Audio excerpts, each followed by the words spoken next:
kept listening. And if they had anyone beside or in front to eavesdrop on us, they're 10 rows away with no excuse to get closer. I stared at her in dumbfounded amazement. It occurred to me to wonder how I ever got through these situations without her. Anyway, Greta said, what exactly is on your mind? Innerva's instructions about the drive. I'm thinking we have a decision to make, and fast. Have you thought any more about it? Since we talked in the car, I keep coming to a dead end. We don't know what she meant when she said to hold down Command and 2. Tell me again what she said to do. Just plug it into any Wi-Fi connected computer and double-click the file. Everything would run from there. That's what she said initially. I paused for a moment as a tall man made his way down the aisle toward the back of the plane. He stared at me for a moment, but I got the sense that it was the kind of blank stare one adopts in small spaces like airplanes, not the menacing stare of one of Amand's men. When he shut the door to the lavatory, I continued. Initially, she just said to double-click it and everything would run. So she was definitely giving you new directions after she got shot, based on changing circumstances. I guess, I said.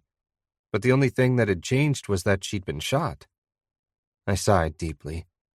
Neither of us know anything about computers or hacking. We're not going to figure this out. We can assume that holding down Command 2 will give us an alternate version of the program, but we're not going to be sure. When we get back to Seattle, If we get back to Seattle, Greta interrupted. Amand may be there to greet us at JFK, and if he's not, you can bet he'll have people watching the Barker, watching our apartment, maybe even at the Seattle airport. He probably doesn't know about the USB drive, but it doesn't seem like his style to leave any loose ends. I knew where she was headed with this. You're saying that if we're going to plug in the USB drive, we need to do it at JFK. Greta nodded. Or before, but I'm still not sure we should do it. The man came out of the bathroom and wandered slowly up the aisle, not glancing back. When he reached his seat, a woman kissed him on the cheek and handed a baby to him, convincing me that he was a tourist. Few babies work in Black Ops. When we hit cruising altitude, I said, "Let me use your phone. I have a few ideas." Greta handed me her phone and I entered my credit card to log into the plane's Wi-Fi. A few dozen texts arrived first, but I ignored them and opened a browser. I ran a quick search for Grayson Systems and found a new article on Tech Triune, the blog that had broken the news of the ransomware attack. I scanned it, and my eyes quickly landed on the important paragraph. Since the initial revelation of the ransomware attack against Grayson Systems 4 days ago, Tech Triune has learned that the attack is much broader in scope. Though the full extent isn't yet known, a source with knowledge of the hack indicates that many more companies may be involved. At this time, it's unclear whether all of them have been threatened with similar consequences. After a look at the homepages of CNN, Fox News, and the New York Times, I concluded that the story of the ransomware attack still hadn't broken in a significant way. Any news organization that learned its scope would have led with the news, which meant that they didn't know about it. Somehow, Tech Triune was getting snippets of information, likely from a source at one of the affected companies. But the big news outlets read the smaller ones, often piggybacking on their stories and throwing time, money, and reporters at the stories to flesh them out. This was probably happening now, in newsrooms across the country. I showed Greta the article from the Tech Triune. If they have this, it will break nationally within 24 hours. All the big papers read them, and we can't control any of that. We need to decide about the USB drive. We will, but first I need to check a few more things. I checked our homepage at the Barker, more out of habit than anything else. Besides being a little embarrassed by the triviality of most of the articles on our homepage, the site seemed to be in order. Then Greta and I scrolled through her texts together to see if anyone had tried to reach me using her number. Most of the messages were for Greta and work-related, but Bird and Mia had both sent messages asking me to check in. There was also a text from my lawyer who'd been in Nevada helping Quinn Rivers with her legal issues. "Hey there, Greta. Been trying to get a hold of Alex. Called his office, tried his cell, left 3 messages. Where is he? Need to talk to him about Quinn. Have him call me ASAP." Quinn's legal issues weren't high on my priority list at that moment. but just seeing her name gave me an idea. I opened Greta's Facebook app, found the profile of Smedley Vegas, then composed a private message. I've got an old friend from Bangalore. I'm helping her with some computer stuff, and she gave me a USB drive that she said will fix my machine. But she said to hold down Command and 2 when plugging it into the USB port. Can you tell me how that will change the program that will run from the USB drive? Alex. Smedley Vegas had no profile picture and only one post, a long Facebook Live video that captured a woman dressed a little like Han Solo running from, and eventually surrendering to, the Nevada Highway Patrol. Of course, Smedley Vegas was actually Quinn Rivers, the woman who'd helped me with the hard drive that got James killed, the hard drive that had started this whole mess. She'd killed the women who pulled the trigger on James, and I knew that if she ever had the chance, she'd help me. But it was a long shot. More than a long shot, actually. It was almost certain that Quinn wouldn't get the message. Although she was a hardware expert, she distrusted social media. She had only set up the Facebook account to live stream her arrest and to message me a single time. She wasn't the kind of person who browsed Facebook for cute videos of cats or school pictures of her extended family. In fact, she'd probably never speak to me again if she even knew that I was using an airplane Wi-Fi connection to message her through a cell phone that might well be compromised and was using the world's largest social network to do it. Plus, there was the fact that she was still in jail. My lawyer was working like mad to get her better conditions while she was incarcerated and to spring her as soon as possible. But I doubted she had been able to get Quinn computer access. And even if she had, I doubted Quinn was using it to check Facebook. I let Greta read the message before sending it. Doubt she'll get it, I said. But worth a shot. If she does get it, do you think she'll know what you're talking about? She'll know I mean Innerva, and if she has any internet access in jail, she'll have heard about the attack.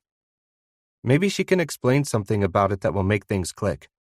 I was about to open up the browser again to do a deeper search into the ransomware attack when a new text arrived. It was from a number that wasn't in Greta's contacts. When I saw the picture, I froze. Greta must have seen the look on my face. Alex? What? I handed her the phone and followed her eyes. The text contained a single picture of Innerva, tied to a board. Her eyes were closed, but her head was lifted slightly off the board, making me think she was alive. She wore the same clothes she'd been wearing when she walked out of Grandma Martinez's house in Cuba. The only difference was that her shirt was tattered and covered in blood. A second text arrived, this time only the words, "She's alive."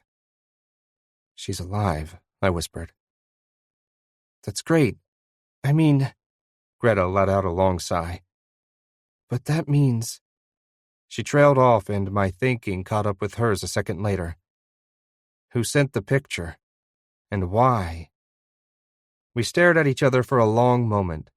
Then her phone dinged with another text. The message had no content other than a single picture of a giant wood-burning stove. I compared the numbers the texts had come from. Of course they were the same. And I knew exactly what that meant. Amand's story from our chat in Pioneer Square. I zoomed in on the image, scanning for marks on the stove, for any detail that might tell me something about it. But there was nothing. I swiped back at the picture of Innerva, studying the background of the image. When I saw a corner of the stove behind her, I knew. Amand was threatening to torture her. 32. Oh, God, no. I handed Greta the phone. I don't get it. Is this some kind of joke?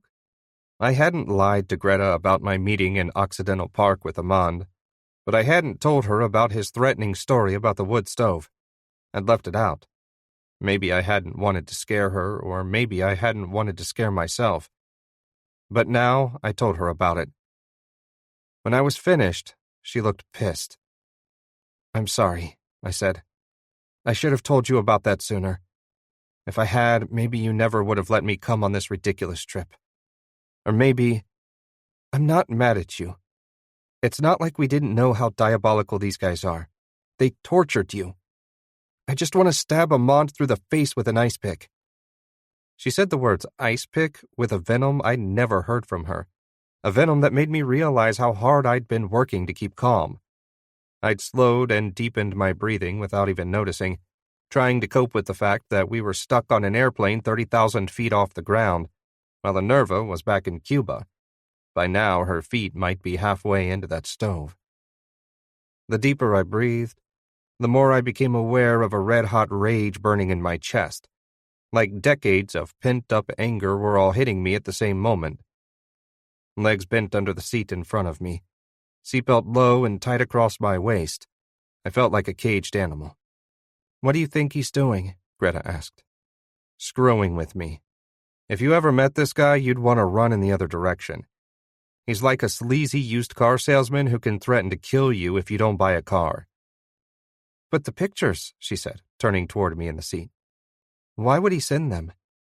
"It's a threat." "But why?" In my mind, Amand didn't need a reason to do something like this, but he probably had one. "I don't know." Greta's eyes were closed and her forehead was wrinkled, which meant she was thinking hard. "Okay, let me just talk this out," she said. "They shoot Innerva and she collapses in the yard. We escape and the two SUVs chase us. We lose the first one at the farmhouse. Then your ex-pals, TJ and Dex, at the bridge. Meanwhile, someone takes Innerva to wherever she is in that photo. So maybe there was a third car there. Or maybe one of those SUVs had her in the back or something. Doesn't really matter. The first two guys probably checked in at the farmhouse once they realized their car was busted. So maybe they've got Grandma Martinez as well." "Probably," I said. "By now they might have figured out her connection to Innerva. Hell, they could have found her husband on his travels and have him tied up in the back of a van." "Right, but why not just finish off Innerva? Why send you this photo? Amand must know that the hack hasn't happened. And now that he has Innerva, he'd believe that he can kill her and the hack will never go forward." "But he probably wants to keep her alive to make sure she didn't set up a dead man switch. If I'm Amand, I want to make sure she didn't set it up for the hack to occur even if she was captured. That's exactly what she accomplished by giving us the USB drive." I paused and looked at my lap. Images of Innerva being shoved feet first into the wood stove filled my mind. I tapped on Greta's phone. And the wood stove is how he's going to get her to tell him. Or maybe she already did tell him. Think about it. If he didn't know that we had a USB drive, what motivation could he possibly have to text me? To create a digital trail linking Innerva to a phone. His phone. He's too smart to do that. "I'm sure the phone isn't his personal cell," I said. "But still, why create any trail if he didn't know about the USB drive? Amand would have tortured Innerva until he was confident that either A, she had no backup plan and the hack would never be executed, or B, he found out that she did have a backup plan, and if Innerva told him that we were the backup plan, what would he do next? He'd try to threaten us into silence because he knows he can't stop it." Greta was smiling an odd, violent smile, a smile of relish mixed with pain and anger. But I wasn't sure about her theory. "So you're saying that he already tortured Innerva, got her to tell him about us having the drive, and now is threatening us, thinking it'll keep us from plugging it in?" "It's the only thing that makes sense because he knows that if he has Innerva, and she had no backup plan, the hack is over. The whole thing is over. He'd have no reason to contact us. We could still go to the police or write a story that—" "No, Alex, come on." I knew Greta was right. The territory we were in was far beyond the reach of the police, and there was no story that could be published about Amand that would change things. Not with the information I had, anyway. I said, "So Amand knows we have the USB drive? And there's only one thing to do now." "What?" She looked at me hard but didn't speak. It was as if she didn't want to say it out loud. I thought for a moment, then said, "If he knows we have it, you can bet that he's sending people to the airport to meet us. All he would have needed to do was get to the airport in Cuba and get our flight records. Come to think of it, we're lucky to have even gotten out of Cuba." I was thinking that too. Maybe he was out of men once Dex and TJ disappeared. I glanced at the flight tracker on the screen on the back of the seat in front of me. Amand could be tracking your cell phone, too. He could know our exact location, which means we need to plug the USB drive in as soon as possible. I stood up and scanned the plane for people with laptops. I could see at least a half a dozen from where I was, most playing movies. I began concocting a story to get someone to loan me their computer for a few minutes.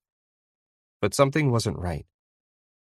If we ask someone to use their laptop, I said, sitting down, if we plug that drive in, and if the program does what Innerva said, it will be traceable.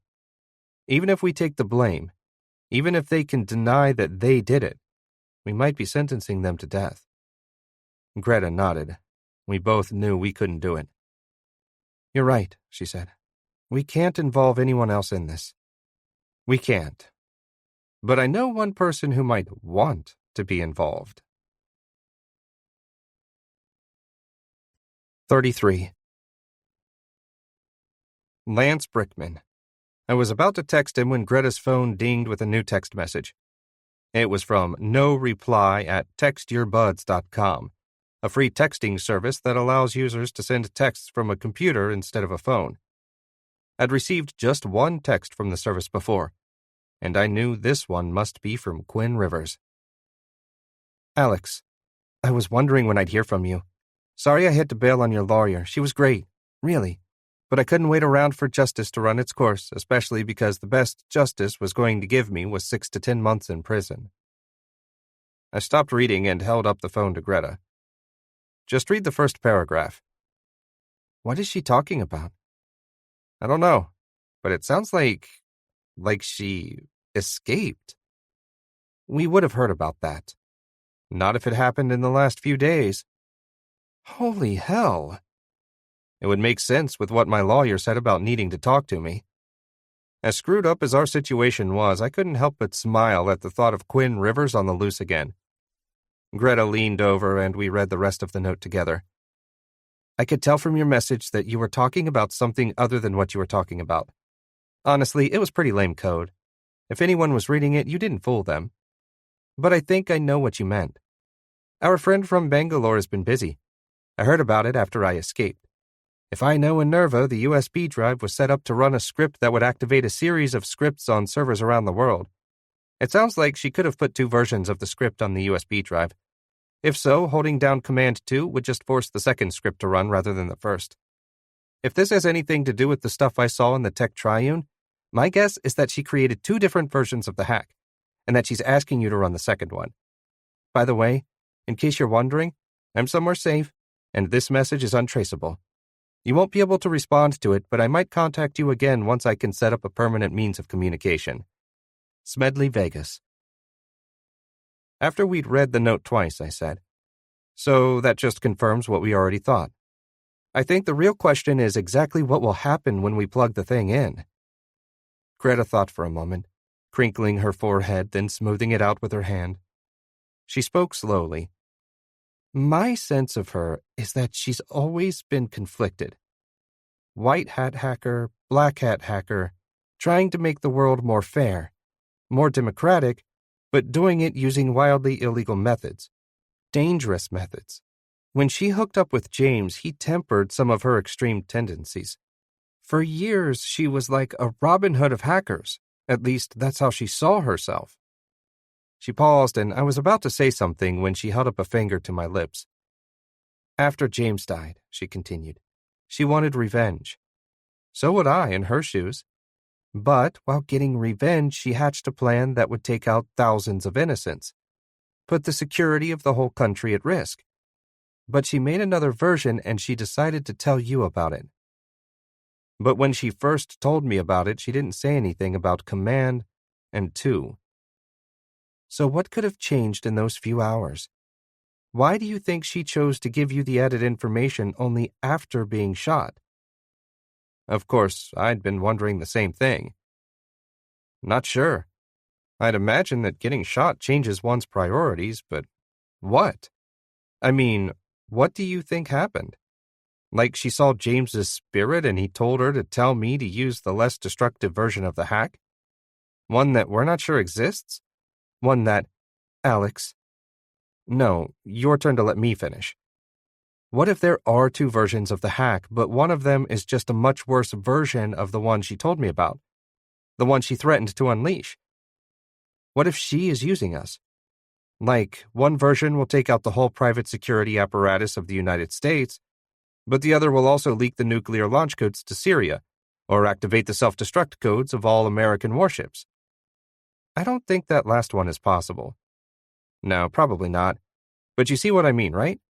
I'd love to believe in Innerva, but we really have no idea. Greta shook her head slowly. We can't know for sure. But Innerva is the closest thing to a person we can trust in this entire mess, so we have to trust her. And honestly, I don't care what she blows up. These people have kidnapped us both, tortured you, tortured Innerva, killed James and who knows how many other people, and they tried to murder us this morning. If they're afraid of what's on this drive, I say good. They should be. In journalism school, they teach you to try to see both sides of an issue, even while acknowledging that it's impossible to overcome all your internal biases. And from early on in life, I'd known that doing so was just my style. My dad once told me that I was doing the family name proud because I was like a weather vane. I could be blown in any direction, even by a slight wind. So when Greta finished making her case, I wanted to argue. I wanted to come up with alternatives. I wanted to think through the other side. But I was just looking for a way out. A way to avoid making a difficult decision. A decision I hadn't asked for and didn't want to make, but was mine to make nonetheless. Then an image came to me. A vision of Innerva tied to a board, two men shoving her into a wood-burning stove feet first, and Amand standing next to her in a $2,000 camel hair jacket, grinning like he was doing her a favor. Let's nail these bastards, I said. Give me your phone and I'll write to Lance. 34. Lance Brickman hated technology. Back in 2004, James and I had forced him to get a cell phone, and though he'd upgraded over the years and gradually adjusted to texting, I knew he still preferred a good old-fashioned phone call. But since I couldn't make a phone call on a plane, I used Greta's phone to text him. It's Alex texting from Greta's phone, and I need your help. Landing at JFK in 3 hours. Buy a ticket that leaves from the same terminal where my flight arrives. JetBlue from Havana, due in at 5 p.m. Then, find my gate. When the plane arrives, stand right beside the exit door. I won't speak to you or look directly at you. When I walk out, I'll drop a USB drive on the ground. Pick it up, plug it into a computer at an internet cafe, then double-click the file while holding down the command key and the number 2. Don't respond to anything that happens to me or to Greta when we get off the plane. Just follow these instructions exactly. I was betting on the fact that Amand and his guys would wait until I got off the plane to grab me, rather than walking onto the plane before everyone got off like an air marshal would. My thinking was that even though Amand might have the influence to get the airline to let him on, he probably wouldn't use it. One thing about running a massive, mostly secret and only semi-legal security system within the United States is that you'd prefer people not even know it exists. You'd prefer not to make a scene. Greta read over the text, and when she'd finished, I asked, "You sure we should do this?" I guess if they're reading my texts in real time, we're screwed, but no more than we already are. I don't see a better option. Neither do I. She looked at me searchingly. I smiled, and she pressed send. We should warn him, though, Greta said. Give him a choice. You're right, I said, reaching for the phone. But Greta was already tapping out another text to Lance. It's Greta now. I'm on the plane with Alex. When we met a few days ago, you seemed to want revenge for Innerva. We can't be certain what will happen if you follow the instructions in the previous message. You could get in a lot of trouble, as we already are. But we know that it's what Innerva wanted. You think he'll show up? Greta said after sending the message. Lance has a lot of time on his hands these days. I'd say there's an 80% chance he gets the message. An 80% chance that if he gets the message, he'll try to come to the airport. And an 80% chance that if he leaves for the airport, he'll make it in time. If my math is right, that gives us roughly a 50-50 chance. We were both quiet for a moment. "I'll drink to a 50-50 chance," Greta said, pressing the call button above her seat. "I had a client once who was in and out of rehab for 20 years. When he finally got his life together, he told me that back when he drank, he never went to rehab sober.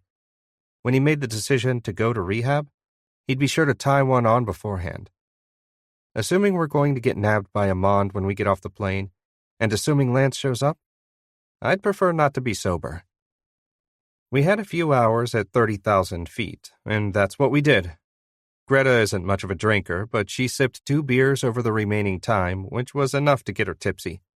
I drank 3 beers, but they didn't have much of an effect on me. I was too wired. When the plane landed, part of me wanted to stay on board forever. But after 15 minutes, after every other row had deplaned, we made our way up the aisle. Leaning in to whisper in Greta's ear, I said, "Whatever happens, just stay close to me. If they're there, I doubt they'll want to make a scene." Emerging from the plane and into the brightly lit airport, I did a quick scan. I didn't see anyone who looked threatening, and at first I didn't see Lance. "Alex," Greta said quietly, "back and to your right." I looked over my shoulder casually, where Lance was standing in his old brown jacket, arms folded like he was still overworked and in a crummy mood, even in retirement. Without making eye contact, I stepped off to the side as Greta sat in the waiting area, pretending to look for something in her bag. I knelt to tie my shoe, which I'd untied just before deplaning, and scanned the terminal again, looking for the types of guys Amand would have sent. I saw a lot of people, kids staring at iPads, adults staring at phones, an old lady rummaging in an oversized purse, a couple backpackers who reminded me of Richard and Ursula from the Collectivo, but no one who looked like they'd been sent by Amand. Inside, I was making a calculation. What I wanted to do was to talk to Lance, explain the situation, follow him out, and stick the USB drive in a port together. But I also knew that Amand's men could be anywhere in the airport. Maybe they were on the other side of the security checkpoint, or maybe they were watching me right now, waiting for me to make a move. Hell, Amand could have hired a guy off the street to murder me. The old woman could be rummaging in her purse for a grenade for all I knew. As badly as I wanted to talk to Lance, I couldn't risk it. Our plan had little hope of working as it was, and if I blew Lance's cover, the chances would drop even further. I tied my shoe, then untied it, then tied it again. Just before I stood, I slid the USB drive along the floor in Lance's direction.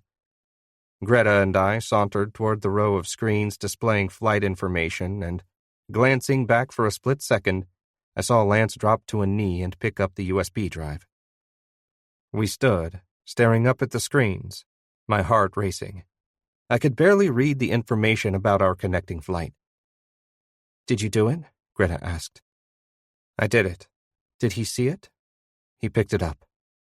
She looked around the terminal casually. "They're not here." "It appears not." She squeezed my hand, which was hot and sweaty. "Do you think they couldn't get in? Past the security checkpoint, I mean?" "I guess not." We stared at the screens, neither of us knowing what to do.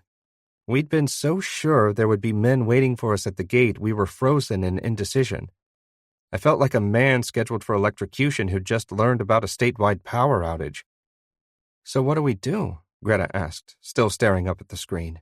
"We have an hour until the flight back to Seattle." "They may be waiting there."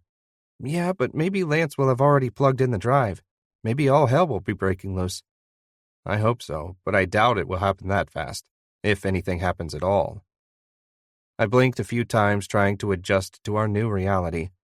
"Looks like we've got to go to a different terminal. Gate A26 for our flight to Seattle." Because I'm tall, I could see over most of the crowd that was moving in a wave toward the baggage claim. I saw Lance's wide back shuffling along with them, and smiled. But the smile didn't last, because the next thing I saw were 2 young airport security guards walking straight toward me. As they approached, one stepped in front of the other. He had a severe look on his face, but he couldn't have been more than 25, and his face was covered in acne scars. "Are you Alex Vane?" he asked in a thick New York accent that brought me right back to the decade I'd lived here. Greta spun around, and I gave her hand a gentle squeeze. "I am." "You need to come with us." 35. I didn't say a word, just followed the acne-scarred kid out of the terminal, past the security checkpoint and through an unmarked door between a TGI Fridays and a bookstore. It seemed odd, walking past a restaurant full of weary travelers munching on chicken wings and drinking beer, going obediently through a door, not knowing what was on the other side. But I didn't see any other option. Escaping from an airport is nearly impossible under the best of circumstances. Exhausted and a bit tipsy, Greta and I had no chance. Tensions run high at airports. Armed men are everywhere, and police are always present outside. If we'd tried to run, we could have been shot. The kid pointed at 2 chairs along one side of a beige laminate desk. "I'm Michael Bagnoli, Port Authority Security. Take a seat." "Are we under arrest?" Greta asked testily. Bagnoli scowled at her. The other officer, whose face reminded me of a pumpkin, was much friendlier. "You're being temporarily detained, ma'am, and I'll need to search your bag." Greta scowled as he took her phone and searched through our bags. "No phone?" he asked me. I offered up a sarcastic smile. If you ask me, cell phones are a scourge. Digital addiction and all that. Greta wasn't in a joking mood. "What's the difference between being detained and being under arrest?" Bagnoli glared at her, trying to look tough. "Quiet," he said. "It'll all be explained soon." I got the sense that he wasn't in charge of anything, not at the airport and not in his life in general, but he was enjoying his little power trip. Greta and I sat and exchanged glances.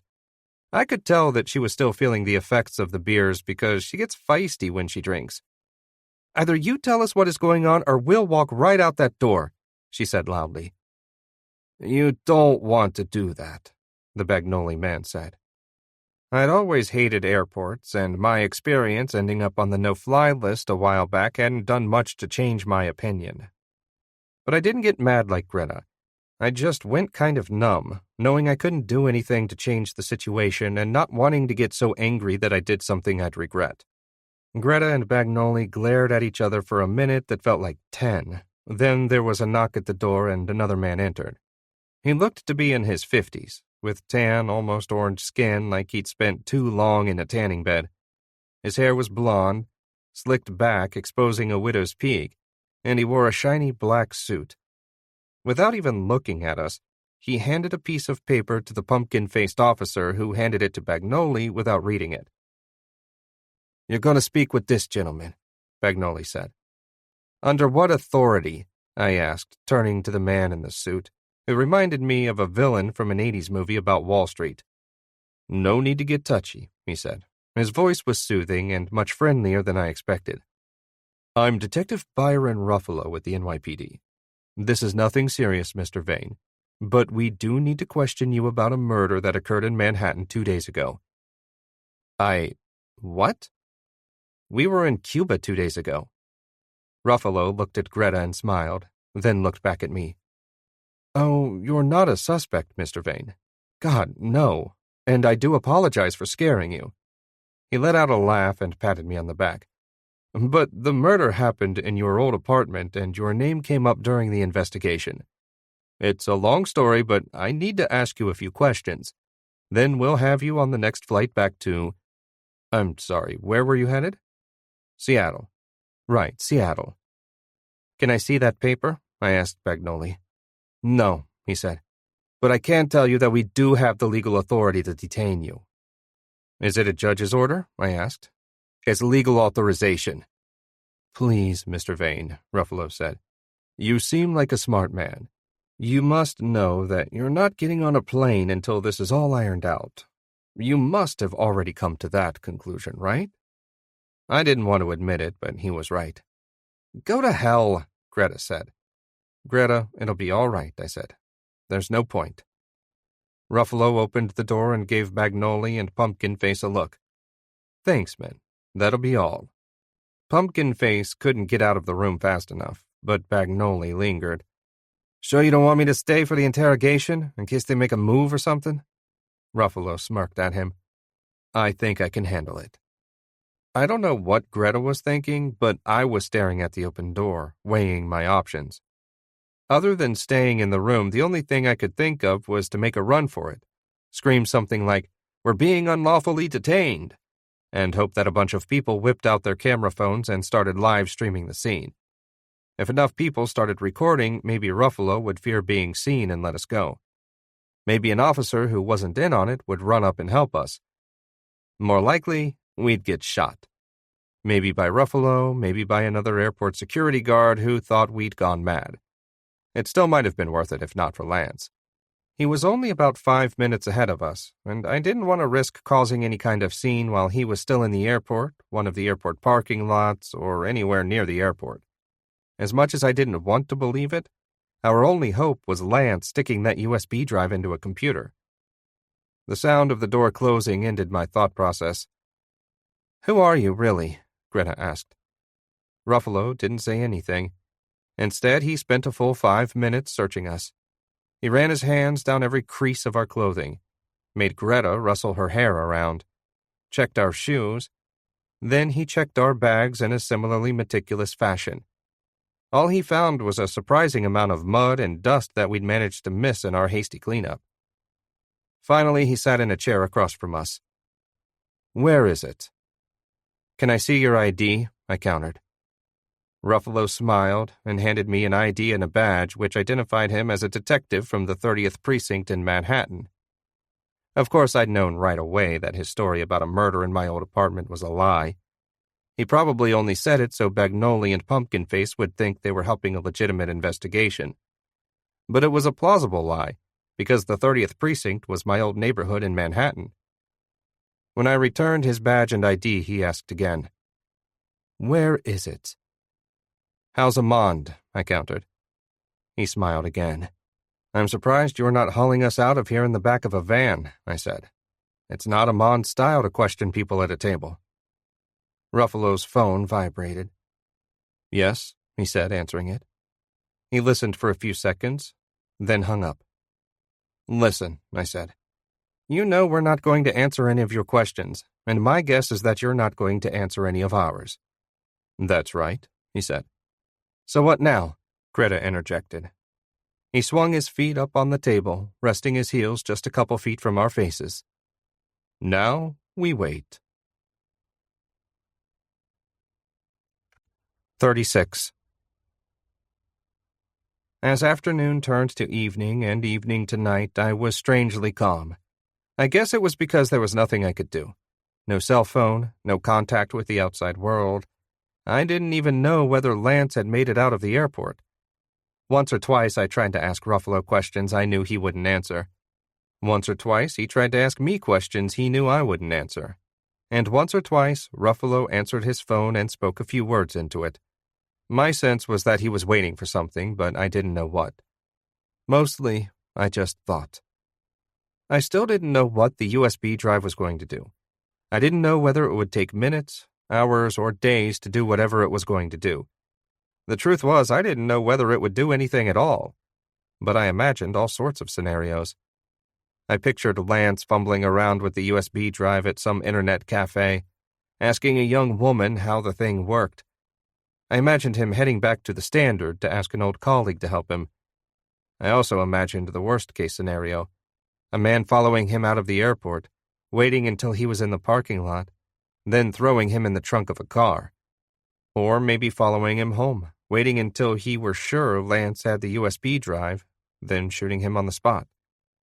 None of it was doing me any good, but I couldn't stop speculating. I also thought about Innerva. I wondered whether I should have gotten in touch with the U.S. Embassy in Cuba, or possibly the Indian Embassy. Even though I'd known her for nearly 15 years, I didn't know whether she was a U.S. citizen, an Indian citizen, or whether her marriage to Juan Martinez made her a Cuban citizen. I told myself I'd have my lawyer work on locating her if and when we made it home, but I didn't think it would do much good. Amand had her, and there was no reason to believe he'd let her go. If she wasn't dead already, she probably would be soon. And if by some miracle she got away from Amand alive, she'd probably disappear. For good this time. Assuming she was tortured, and assuming she didn't make it out of Amand's clutches alive, I wondered whether she'd think it had been worth it. In a sense, the ransomware attack was the culmination of her life's work.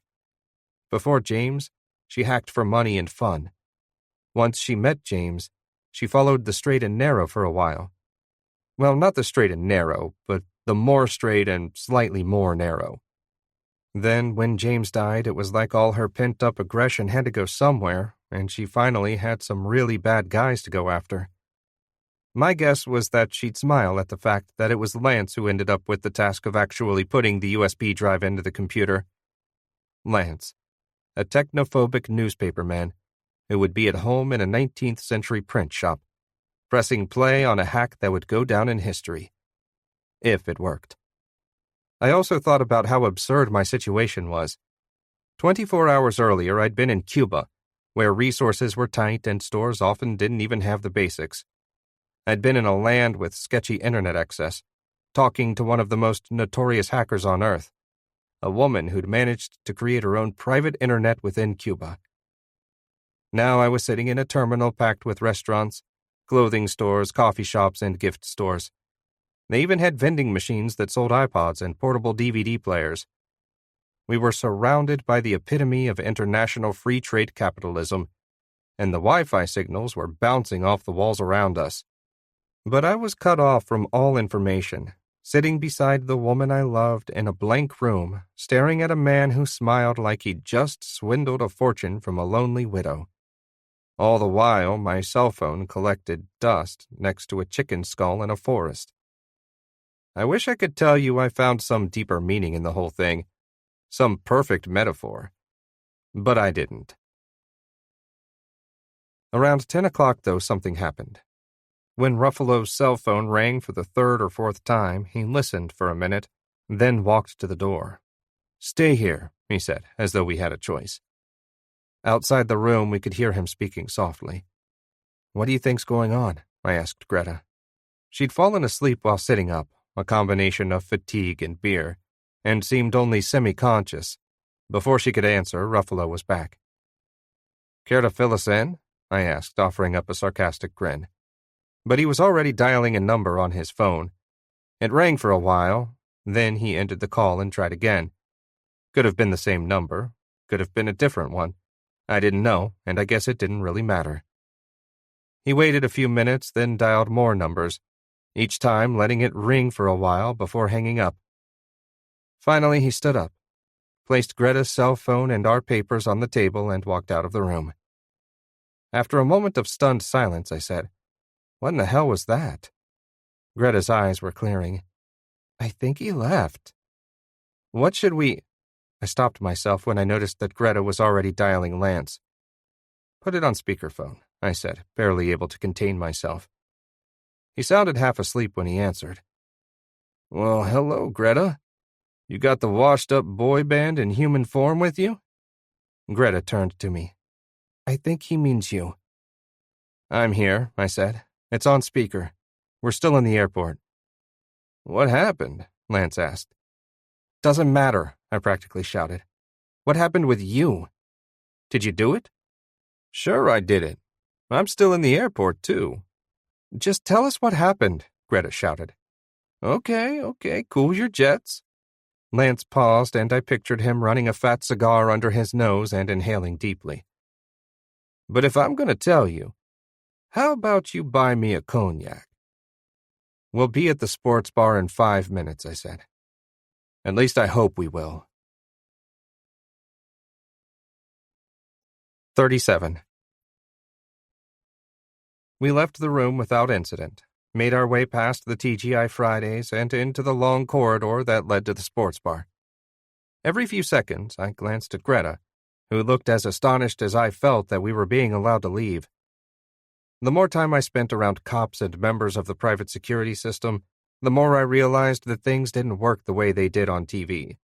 The world isn't split into good cops and bad cops, and the line between cop and not cop isn't as clear as most people think. I found out later that Ruffalo was a real detective, well-respected and, according to my lawyer, not especially corrupt. Most likely, he'd owed Amand a favor and had agreed to detain us with a BS story. But we had no idea why he'd let us walk after a few hours. "What do you think happened?" Greta asked as we approached the sports bar. Can't be sure, but maybe he was waiting on instructions from Amand, and maybe Lance succeeded and something happened. I don't know. We didn't have to wait long to find out because Lance was there at the same table we'd shared a few days earlier. He had a half-full glass of cognac and a couple balled-up napkins on the table, like he'd been there a while. Well, I did what you told me to do, he said as we sat down. I glanced behind us, still paranoid that we were being followed or set up. I stuck the thing in my pocket and took it to the Apple store in North Terminal 4. I figured I could take it to the one back in Brooklyn, but the sooner I did it, the better, and I wasn't eager to have that thing on me any longer than needed. Side note, don't ever make me go to an Apple store again. You ask me, the place should be one of the circles of hell. Bunch of low tables covered in goddamn silver computers and phones. Everyone running around with earbuds dangling down their necks. I know I'm getting off topic, but whatever happened to boomboxes? Greta smiled at me, and for the first time in a long time, I smiled as well. Anyway, Lance continued, I asked one of the teenagers who seemed to be running the place whether I could test out one of their devices, a MacBook or something like that. Asked him if it was fully functional and connected to the internet. He started to go off about how it had some state-of-the-art wireless thingamajig and a 1.9 kilohertz whatever the hell. Long story short, I made it clear I needed some time alone with the thing, to try it out, and I guess he believed I wasn't just a creepy old dude trying to look at porn, because he left me alone. Just like you said in the text, I plugged the thing in. Took me a couple minutes to figure out how to open it, but I plugged it in, held down Command and the number 2 like you said, and clicked the file. Then what happened? I asked breathlessly. Just then a waiter appeared. Greta ordered water and I ordered cognac and a refill for Lance. So what happened? I asked again when the waiter left. Nothing. What? Greta and I said at the same time. Well, nothing at first. Nothing as far as I could tell. You didn't tell me what to do after I plugged it in, so I just stood there waiting. 5 minutes, 10. The kid was looking my way every now and then, so I took off my jacket and set it next to the computer, just close enough to cover the little doohickey I'd stuck in the slot. Waited an hour, I think, pretending to check out the machine. Even pulled up one of those little red rolling chairs they've got. Comfortable as you can imagine. And? Greta asked. That's it. After an hour, I pulled out the thing, put on my jacket, and walked out. Wait, so why are you still in the airport? I asked. Saw those 2 security guards take you. I was on my way out and saw them walking toward the gate. Saw them approach you and was only about 20 feet from the door when you went in. Waited for a while to see what was going to happen. When you didn't come out, I figured I ought to find a computer and do what you said. I told you to do it right away, no matter what happened to us. Damn it, I know, Lance said. But there was no way in hell I was going to believe that sticking a little piece of plastic in a slot was more important than you 2. The drinks arrived, and I took a long sip of the cognac, which burned my throat in a way that made me feel more alert. I pointed up at a TV over the bar. Anything weird on the news? I asked. Nothing I noticed, but I wouldn't know what to look for. What the hell was that thing anyway? I told Lance the short version of Innerva's plan, avoiding his eyes because I figured that when he knew the extent of it, he'd be pissed that I'd gotten him involved. Instead, when I'd finished, he just downed the rest of his drink and stood up. You 2 ought to get home, he said, and I'm going to do the same. I have no idea whether what I just did will topple the asshole industrial complex or do nothing at all. I figure you can fill me in some other time. But I have to get home. Greta stood and hugged him, but I was surprised he didn't want to hear more. What do you have to do? I asked. Lance smiled. I was reading the sports section when you texted me. Gotta get back to that. 38. From the sports bar, it took us another 12 hours to get home. We'd missed our flight, and since there were no more until 5 in the morning, we slept in chairs near the gate. Greta slept so soundly that I had to double-check that she was still breathing, but I was awake every hour or 2, checking for updates about the hack. Nothing. All night, nothing. I called Bird around 3 in the morning, midnight in Seattle. Beyond what we'd published in the Tech Triune, he hadn't heard anything about the hack either.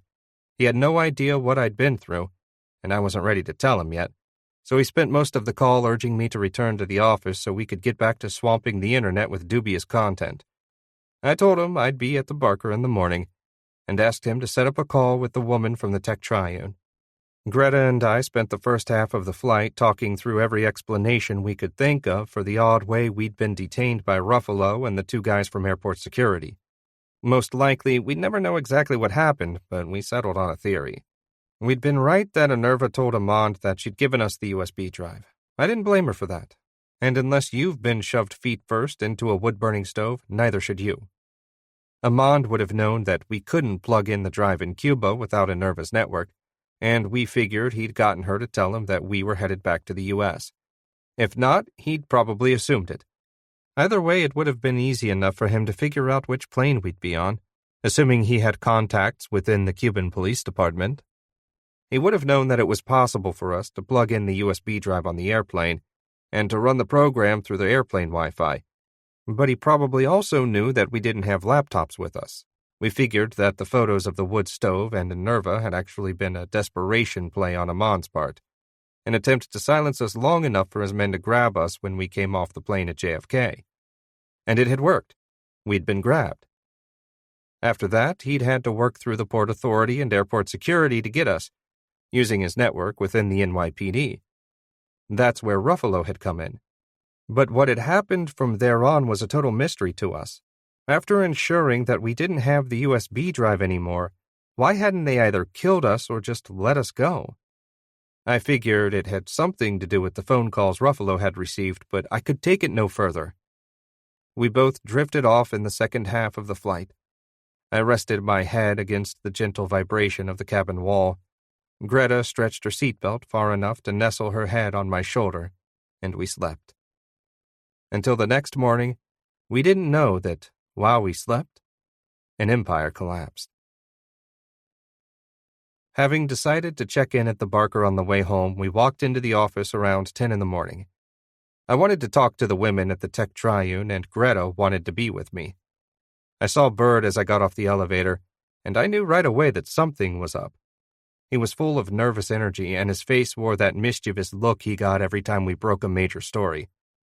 As it turned out, not only was the story of Innerva's attack breaking, but we were the ones breaking it. After leading me and Greta back to his office, he waved at the couch in the corner and sat behind his desk. Greta and I flopped down next to each other, and I studied the look on his face.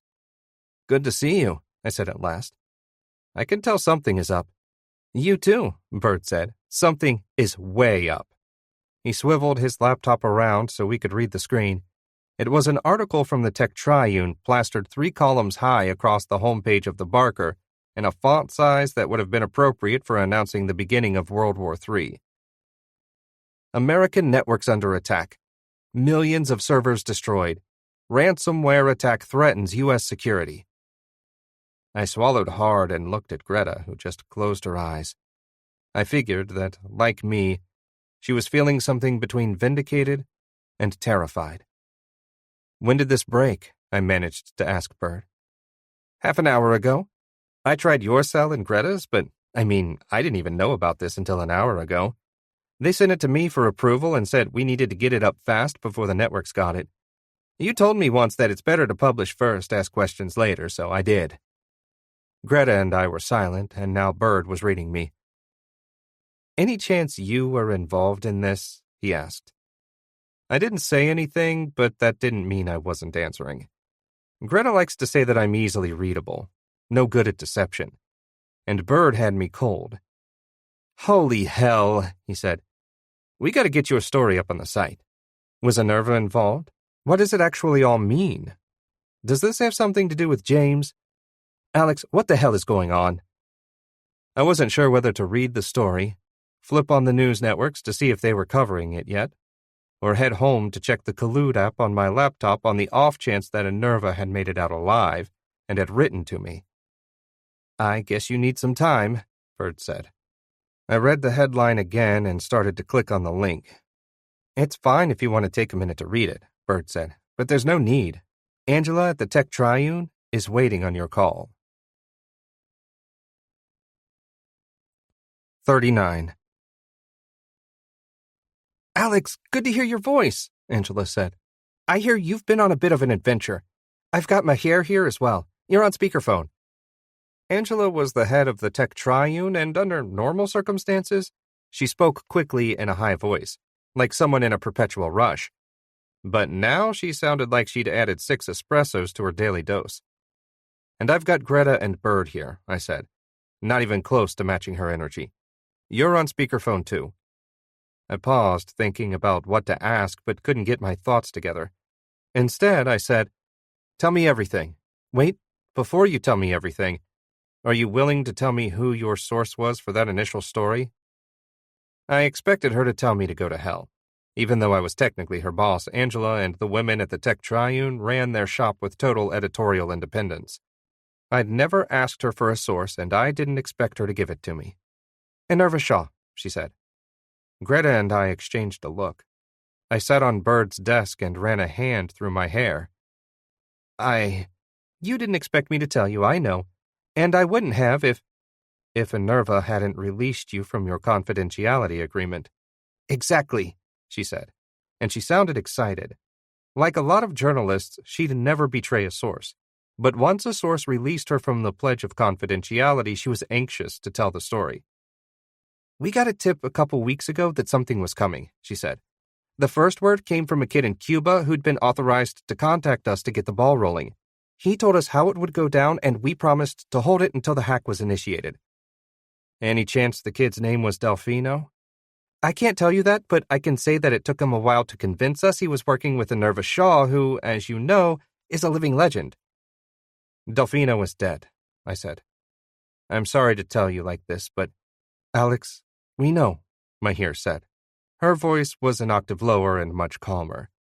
It occurred to me to ask how they knew, but after a respectful silence, Angela continued. Anyway, we posted the story when it ran, the first one about Grayson Systems, and then we waited. We don't know all the details of how the attack finally went down, but we know that it happened. Our source... You can say Delfino, I interrupted. I don't think he'll mind. Death doesn't release me from confidentiality, Angela said. Like I was saying, our source had informed us that something big was happening, that Grayson was just the beginning.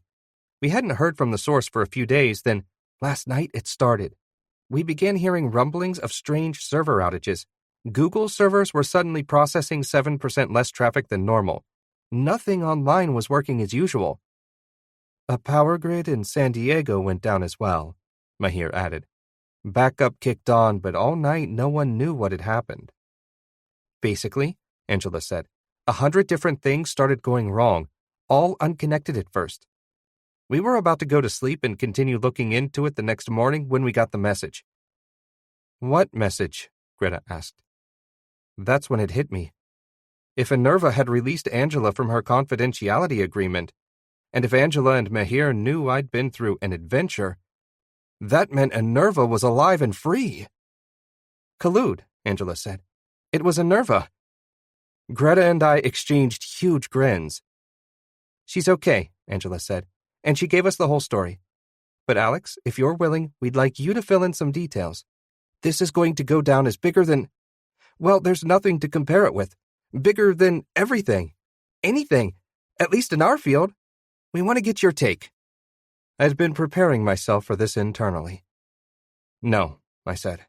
Not for now, at least. We need to figure out what all this means first. I can tell you what it means, Angela said. And she did.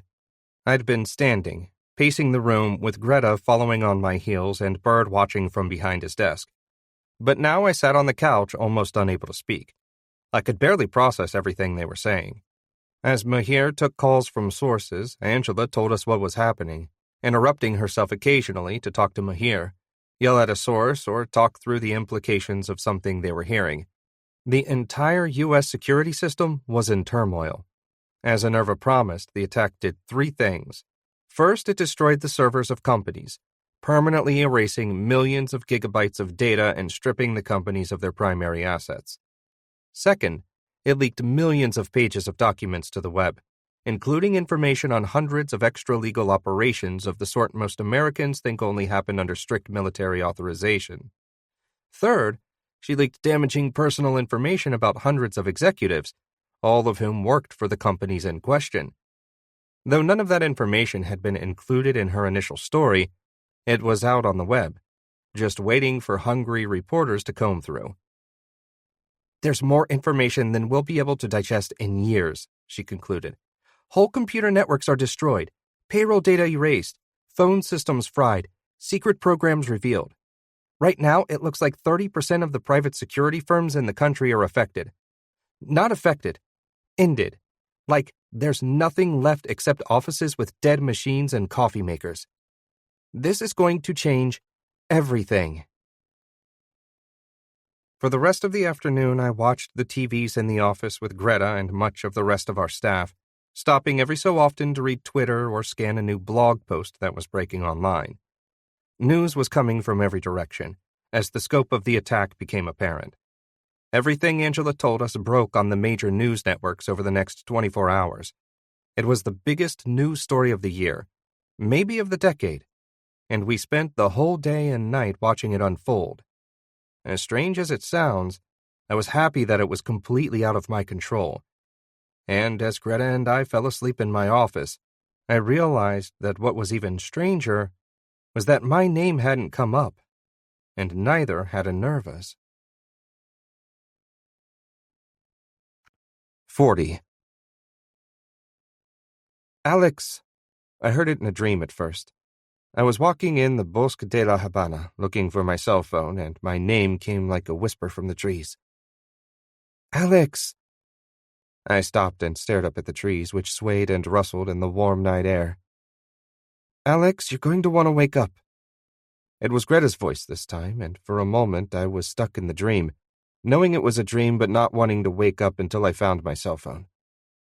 Then I felt a hand on my shoulder, Greta's slender fingers pressing gently.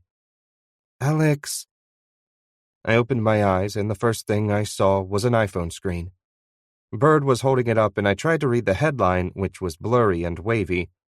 He'd woken me up this way a few times, usually to show me the finished product of an all-night work session. In the past, he'd always been holding up our homepage. This time, it was the homepage of CNN. It wasn't a regular headline, but one of those top-of-the-page banners that's supposed to tell you just how important the story is. "Cyber attack cripples private U.S. security companies. Rogue ex-CIA officer blamed." The first line was nothing new, but the second line had me grabbing the phone and leaping off the couch.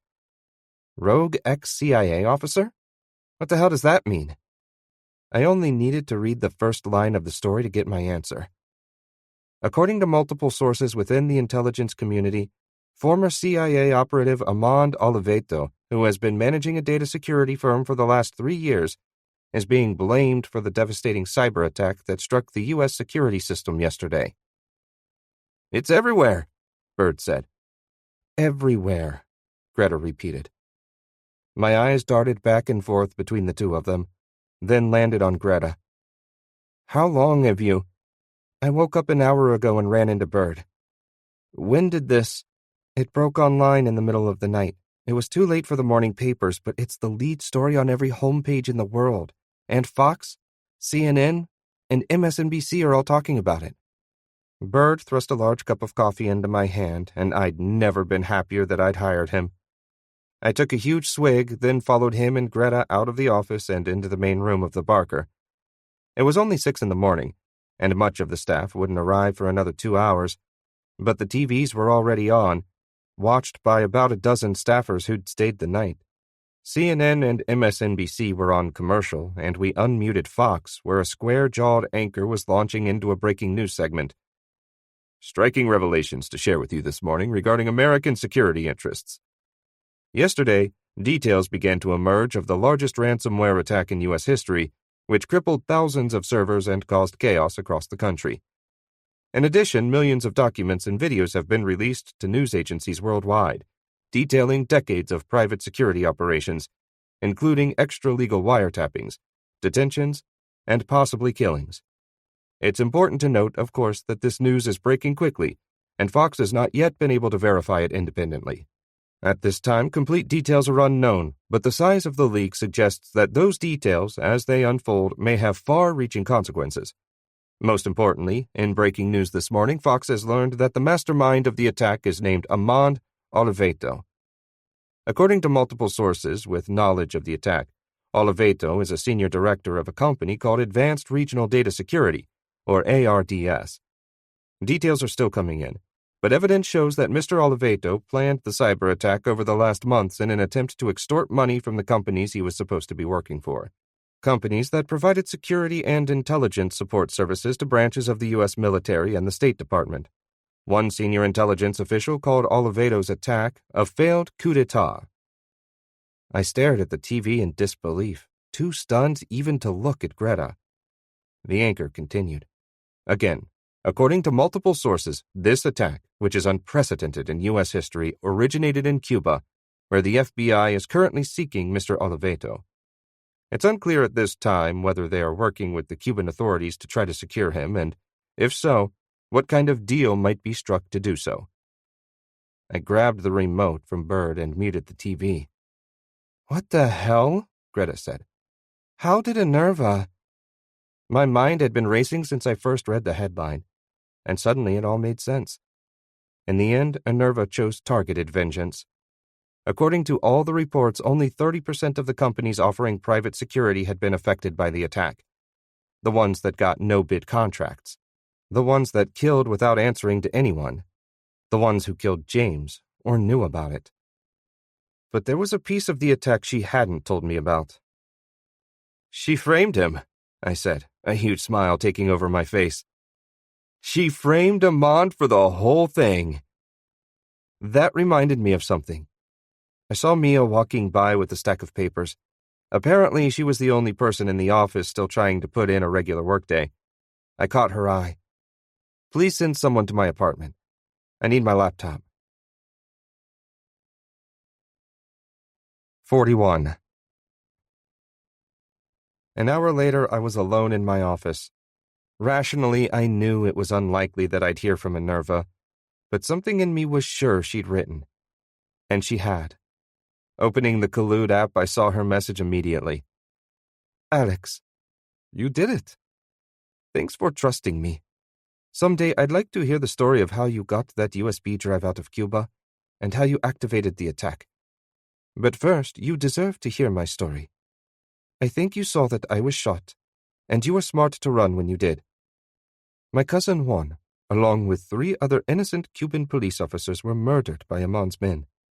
But you saved Grandma Martinez. I was lucky. I was hit in the shoulder, probably because they wanted to keep me alive.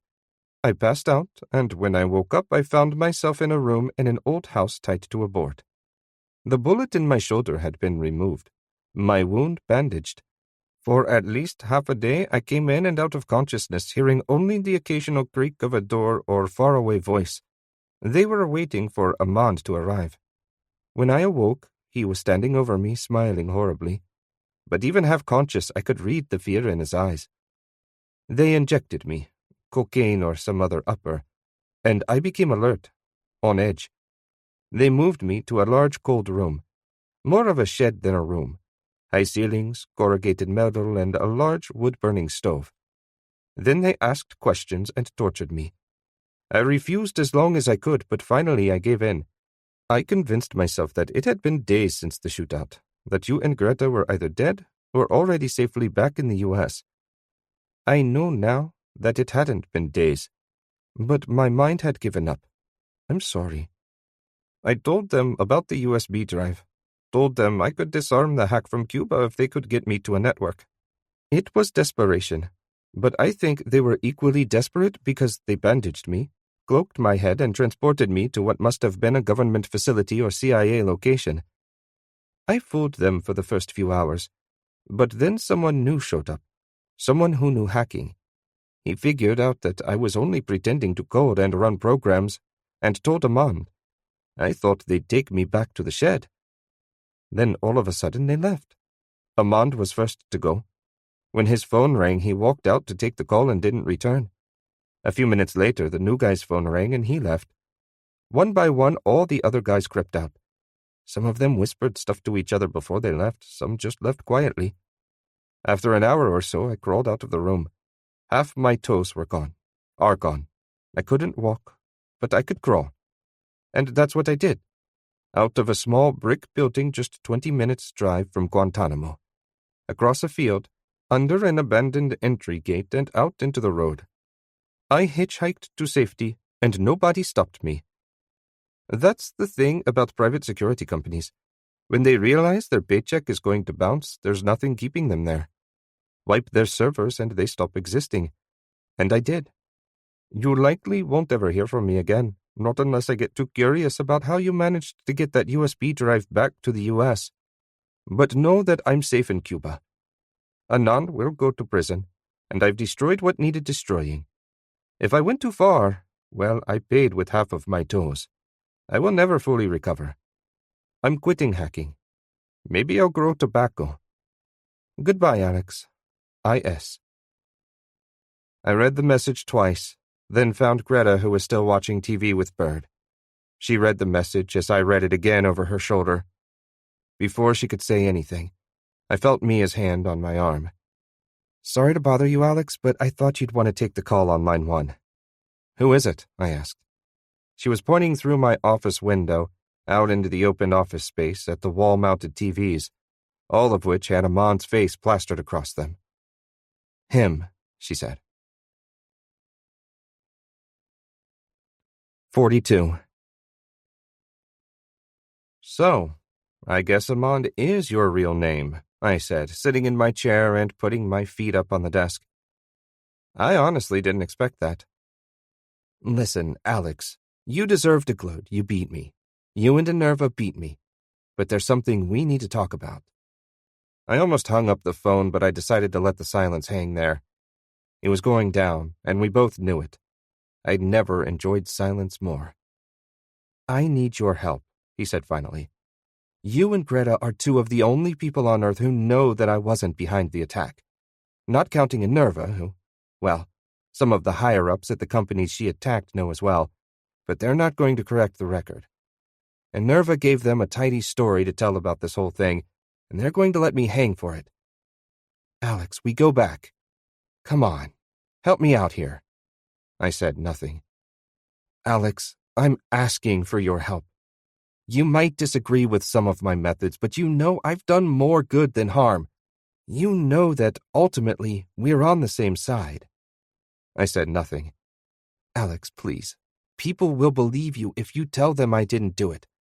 You're a journalist, damn it. I know you. I know that more than anything you want the truth to be told. All I'm asking you to do is tell the truth. You'd scoop the entire world on this and it'd be the right thing to do. You know it would. His tone was growing increasingly desperate, and I have to admit I was enjoying myself immensely. Innerva had set him up to take the fall and, at the same time, ensure that Lance, Greta, and I would never catch any of the blame. Please, Alex, he continued. God damn it, please. They're going to let me take the fall for this, and I'm going to cut you off there, Amand. He shut up, and I took another second to relish the silence. For a moment, I thought I might even explain in a calm, rational way why I wasn't going to help him. Instead, I stood up and pressed my mouth right into the phone. You're going to die in prison, you son of a bitch. 43. Smedley was waiting at the door as usual, and I'd never been happier to hear his paws on the door. Greta stepped in first as I held the door, and I followed. Smedley ran around in a crazed frenzy for a few seconds, and then calmed down and stopped at my side as I put down our bags. The great thing about dogs is that they're sensitive. He could tell something was off and was toning down his energy enough to accommodate the fact that we were exhausted. Of course, he didn't know what we'd been through, but I believe he knew we'd been through something. Instead of standing on his hind legs and trying to climb up my body as he usually did, he nestled his head against my leg. I reached down and pet the top of his head as Greta kicked off her shoes and fell onto the couch. I don't think I've ever been happier to be home, she said. I sat at the end of the couch and pulled her feet onto my lap as Smedley curled up on the floor next to my feet. As the internet likes to say, same. Can we not talk about the internet ever again? I was too worn out to argue. Sure. Deal. I'm not one of those anti-technology people, you know that. I love my phone as much as the next person. But do you ever think that we're headed for a catastrophe? Like we're in way over our heads and things are changing too fast for anyone to keep up? Sometimes, I said. But other times, I think that's what people must have felt during the Industrial Revolution, or when TV was invented. Remember Camilla? Camilla was an old friend from New York City, a media studies professor who had moved back to Iowa to take care of her mom, then stayed. Of course I do, Greta said. Have you heard from her lately? Not for years, but I know she has a new book out. It's called something like AI Love, as in Artificial Intelligence Love. We published a review of it on our media blog. It's about the oncoming age of artificial intelligence and how humans are going to have to adjust our views of our superiority once AI becomes way smarter than us. Greta lay her head back on the arm of the couch and stared at the ceiling. If I know Camilla, that's not all it's about. No, she also writes about how, instead of the fact of AI making humans less important, it actually makes us more important. Because in her view, we will still have things AI never will. Like emotions, instincts, and love? Yeah. The idea is that we can train machines, and AI will be able to train itself to mimic the response to emotions, to love. But it won't be able to actually feel them subjectively in the way that humans do. They'll be able to do things we can't, but we'll be able to do things they can't. Right, I buy that. But why are you bringing this up? There was something I'd been thinking about since our first night in Havana, since Greta had told me that I was okay the way I was. I know it sounds corny, but even though I'd heard that a million times, seen it on a million memes, Greta saying it in Havana was the only time I'd believed it, the only time I'd felt it. Feeling I was okay from her had changed something in me, something that had been moving in me quietly over the last few days, even as the world fell apart around me, then came back together. I think we should try to have a baby, I said. Greta pressed her feet into my leg as a way of acknowledging what I'd said without speaking. I looked over, and her eyes were on the ceiling. Greta, you heard me, right? I don't know why I asked that. I could tell from the way she stared at the ceiling that she'd heard me, and that she was thinking or feeling things I couldn't know, things I'd never know. As much as I wish I could fully understand her, I hadn't carried our baby in my body for 9 months, then lost it. I felt the loss, sure, but mostly I covered it up, ran from it, worked so hard I didn't have time to think about it. But Greta had lived with it in a different way, a way I knew was there but knew I could never fully empathize with. Yeah, I heard, she said at last. What made you think of that just now? The AI talk? I was thinking about how important kids will be. But mostly, I was thinking about how I want to be a dad. You didn't feel that first time around, did you? It's not your fault. I know you tried to want it. I'm not blaming you, but you weren't ready. Neither was I, maybe. And in any case, it didn't happen. She closed her eyes and sighed. She was fighting back tears, as she did every time we talked about the daughter we'd lost. Then she said something that surprised me. You don't think I'm too old? You're in better shape than any 42-year-old woman I know. That's got nothing to do with it. I looked it up. Odds are lower, risks are higher, and my yoga mat doesn't change that. I know, but... Plus, you have a habit of getting into danger. This last one wasn't my fault. It was... She pressed her foot into my chest to get me to shut up. It was another one of those times when I wanted to talk and she wanted to feel. After a long silence, she said, There are upsides to being older, though. I opened my mouth, but thought better of it. So I looked down at Smedley, who sensed movement and looked up at me before laying his head back on his paws. We're better at things now, she continued. More stable. I'd like to think that we've been through the rough patches of our relationship. I'd like to think we're wiser. I'd like to think so too, I offered. But Greta seemed to be talking to herself more than to me. We have enough money now that I could work part-time for a while. You could work from home some too. We do have the spare bedroom, so... The sun was setting, and the sky held an orangish glow that seemed to soften everything in the apartment. Everything in the apartment felt realer than ever before, like all my senses were on high alert, but not out of fear or worry. I reached down and touched Smedley's head, and he pressed his face into my hands. Alex, do we still have that bottle of sake in the cupboard? The one my cousin sent? Yeah. In one deft motion, she swiveled her feet off my lap and rolled onto my lap. She kissed me on the lips, long and slow, pressing her face into mine, and we both let our eyes lock softly. Then she stood up, took my hand, and pulled me toward the kitchen. Then let's have a glass and make a baby.